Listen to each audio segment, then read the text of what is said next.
బ్రహ్మాండమైన మెజారిటీలు హైదరాబాద్లో అంతటా వచ్చినాయి. కానీ దురదృష్టం కొంత అక్కడ ఇక్కడ ఈ చిల్లర ప్రచారం ఏదైతే చేసిరో దొంగ ప్రచారం కాంగ్రెస్ వాళ్ళు దాన్ని అక్కడక్కడ నమ్మిండ్రు. ఆ రోజు ఏమన్నారు, కవితమ్మని అరెస్ట్ చేయలే, అందుకే మేము అంటున్నాం వీళ్ళు ఒకటే అని. మరి ఇవాళ నేను అడుగుతున్నా ఆ రోజు కవితమ్మ సుప్రీంకోర్టులో కేసు ఉండే, స్టే ఉండే, అందుకే అరెస్టు చేయలేకపోయింది. కానీ ఇవాళ పగబట్టి ఇంటికొచ్చి ఒక కవితమ్మనే కాదు, కవితమ్మని అరెస్ట్ చేసిండ్రు, 2 ముఖ్యమంత్రులను అరెస్ట్ చేసిండ్రు. అంటే ఎట్లున్నదంటే రేసు ఉరుకుతే నేను ఒక్కనే ఉరకాలి తప్ప ఎవడు ఉండొద్దు ఇక మైదానంలో అన్నట్టు మోడీ గారు ఇవాళ మొత్తం ప్రతిపక్షాలను అరెస్ట్ చేసే ప్రయత్నంలో ఉన్నారు. మరి ఇవాళ ఏమంటది ఈ కాంగ్రెస్ పార్టీ, మీరు ఆలోచన చేయాలని చెప్పి నేను కోరుతా ఉన్నా.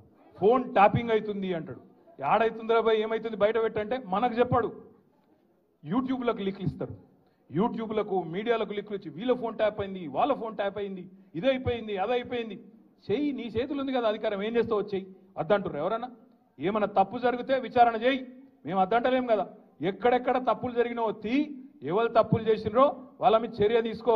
భయపడతాం, ఎవడు కూడా ఇక్కడ భయపడ్డాడు ఎవడు లేనే లేడు, నువ్వు ఎంటిగా కూడా వీకలేవు అనే మాట కూడా నేను విజ్ఞప్తి చేస్తా ఉన్నా. మీరు దయచేసి నేను మిమ్మల్ని కోరేది ఒకటే, మనం వీటికి ఆగం కావద్దు.